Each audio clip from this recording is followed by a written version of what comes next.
Telangana phone tapping కేసులో SIT దూకుడు పెంచింది. బీఆర్ఎస్ వర్కింగ్ ప్రెసిడెంట్ కేటీఆర్ కు నోటీసులు ఇచ్చింది. రేపు ఉదయం 11 గంటలకు విచారణకు రావాలంటూ కేటీఆర్ కు నోటీసులు జారీ చేసింది. ఇక ఈ కేసులో ఇప్పటికే హరీష్ రావును సిట్ అధికారులు విచారించారు. పూర్తి సమాచారం మా ప్రతినిధి నరేష్ అందిస్తారు. నరేష్, ఇప్పుడు నిలదీసే పరిస్థితి మనం చూస్తా ఉన్నాం. అంటే ఇక ప్రజలు నిలదీస్తున్నారని క్రితమే ఆ బీఆర్ఎస్ పార్టీకి సంబంధించిన కీలక నాయకుడు హరీష్ రావుకు సిట్ నోటీసులు ఇచ్చి ఫోన్ ట్యాపింగ్ వ్యవహారంలో విచారణ చేస్తే తాజాగా BRS party working president KTR వంతు వచ్చింది. ఫోన్ ట్యాపింగ్ కేసులో చాలా కాలంగా కాంగ్రెస్ ప్రభుత్వంలో ఉన్న కాంగ్రెస్ పార్టీ ఆరోపిస్తుంది కేటీఆర్కి ఈ కేసుతో సంబంధాలు ఉన్నాయనేది. సో ఈ నేపథ్యంలోనే ఇప్పుడు కేటీఆర్కి కూడా నోటీసులు వచ్చాయి. రేపు ఉదయం 11 గంటలకు ఆయన విచారణకు హాజరు కావాల్సి ఉంటుంది. ప్రస్తుతం కేటీఆర్ సిరిసిల్ల పర్యటనలో ఉన్నారు. నిన్న సాయంత్రం ఆయన సిరిసిల్ల వెళ్లారు. సో ప్రస్తుతం ఆయన మున్సిపల్ ఎన్నికల ఏర్పాట్లో బిజీగా ఉన్నారు. పార్టీ క్యాడర్ను నాయకులను మున్సిపల్ ఎన్నికలకు సిద్ధం చేసే పనిలో పార్టీ వర్కింగ్ ప్రెసిడెంట్ హోదాలో కేటీఆర్ బిజీగా ఉన్నారు. సో ఈ నేపథ్యంలోనే కేటీఆర్కు కూడా నోటీసులు రావడంతో బీఆర్ఎస్ పార్టీలో కొంత అలజడి కనిపిస్తుంది. నెక్స్ట్ వంతు ఎవరిది అన్న చర్చ కూడా బీఆర్ఎస్ పార్టీలో జరుగుతుంది. మాజీ ఎంపీ కేసీఆర్కు అత్యంత సన్నిహితంగా ఉండే సంతోష్ రావు కూడా రేపు మాపు నోటీసులు రాబోతున్నాయనేది కూడా ఒక చర్చ బీఆర్ఎస్ పార్టీలో ప్రస్తుతం జరుగుతుంది.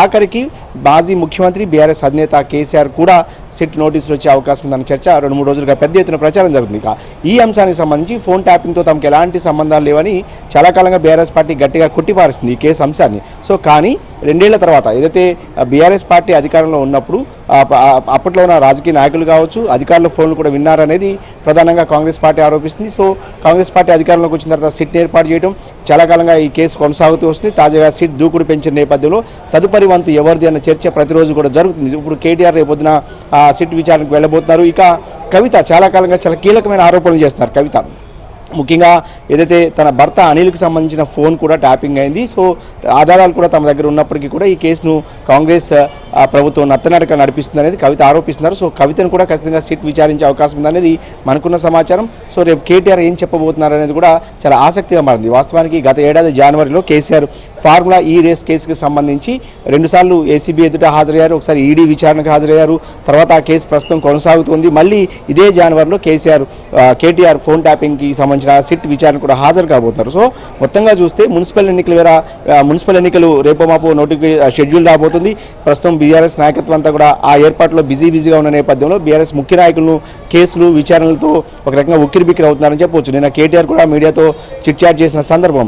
సో ఏదైతే ఈ కేసుకి సంబంధించి తమకు ఎలాంటి ఇది లేకపోయినప్పటికీ కూడా కావాల్సి కక్ష సాధింపు చర్యల్లో భాగంగానే కాంగ్రెస్ ప్రభుత్వం ముఖ్యమంత్రి రేవంత్ రెడ్డి ఈ వ్యవహారం నడిపిస్తారనేది బీఆర్ఎస్ పార్టీ పైకి ఆరోపిస్తున్నప్పటికీ కూడా ఖచ్చితంగా ఫోన్ ట్యాపింగ్ సంబంధించి కీలకమైన ఆధారాలు సిట్ సేకరించింది. అందులో భాగంగానే వీళ్ళందరినీ కూడా విచారణకు పిలుస్తుందనేది బీఆర్ఎస్ పార్టీలో మరొక వర్గం చెప్తుంది. మనం చూసాం హరీష్ రావును మంగళవారం రోజు విచారణకు పిలిచిన సిట్ దాదాపు 7:30 గంటల పాటు సుదీర్ఘంగా విచారించింది. సో రేపు కేటీఆర్ కూడా ఉదయం 11 గంటల నుంచి సుదీర్ఘంగా విచారించే అవకాశం కనిపిస్తుంది. ఈ సందర్భంగా కేటీఆర్ ఏం చెప్పబోతున్నారనేది కూడా రాజకీయంగా ఆసక్తిని రేపుతుంది. ఎందుకంటే సొంత పార్టీలు కూడా వాస్తవానికి హరీష్ రావును విచారణకు పిలిచినప్పుడు మీ ఫోన్ కూడా ట్యాప్ అయిందంట కదా అని చెప్పి పోలీసులు ఏదైతే సిట్ అధికారులు హరీష్ రావును అడగడం అనేది కాస్త సంచలనంగా మారింది. ఎందుకంటే వాస్తవానికి రాజకీయ అటు కాంగ్రెస్ కావచ్చు బీజేపీ ప్రత్యర్థులు సహజంగా బీఆర్ఎస్ పార్టీకి వాళ్ళ ఫోన్ వినటం అనేది ఒకే అయితే సొంత పార్టీ నాయకుల ఫోన్ కూడా ట్యాప్ చేశారనేది చాలా కాలంగా వినిపిస్తున్న మాట. ఇదే మాటను అటు బీఆర్ఎస్ పార్టీకి సంబంధించిన రాజకీయ ప్రత్యర్థులు ప్రతిరోజు కూడా పెద్ద ఎత్తున విమర్శలు చేస్తున్నారు. సో కవిత భర్త కావచ్చు అదేవిధంగా హరీష్ రావు ఫోన్ కూడా స్వయంగా ట్యాప్ అయ్యింది అనేది కూడా సిట్ అధికారులు హరీష్ రావుని ఎదురు ప్రశ్నించిన సందర్భం మన విచారణ సందర్భంగా తెలిసింది.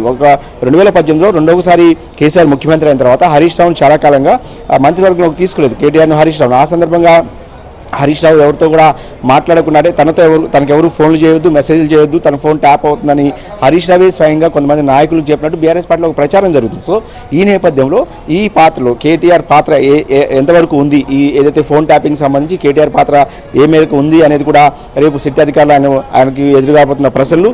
ఇక కవిత చాలా కాలంగా ఆరోపిస్తున్నారు సొంత ఇంటి అల్లుడు అదేవిధంగా కేటీఆర్కు స్వయాన బావైన అనిల్ ఫోన్లు కూడా కేటీఆర్ ట్యాప్ చేయించారు అనేది కవిత చాలా కాలంగా ఆరోపిస్తూ వస్తారు.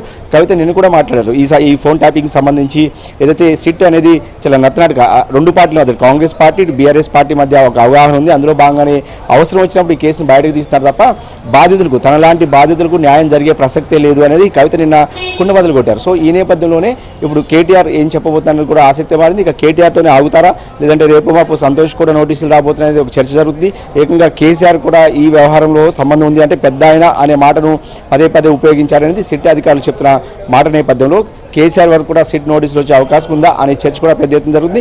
ఒకవైపు మున్సిపల్ ఎన్నికల హడావుడిలో బీఆర్ఎస్ పార్టీ నాయకత్వం ఉంటే ఇంకోవైపు విచారణ పేరుతో ఆ పార్టీ ముఖ్య నాయకులంతా కూడా ఉక్కిరిబిక్కిరి అవుతున్నారు. రేపు ఉదయం కేటీఆర్ ఖచ్చితంగా సిట్ విచారణకు హాజరయ్యే అవకాశం ఉంది.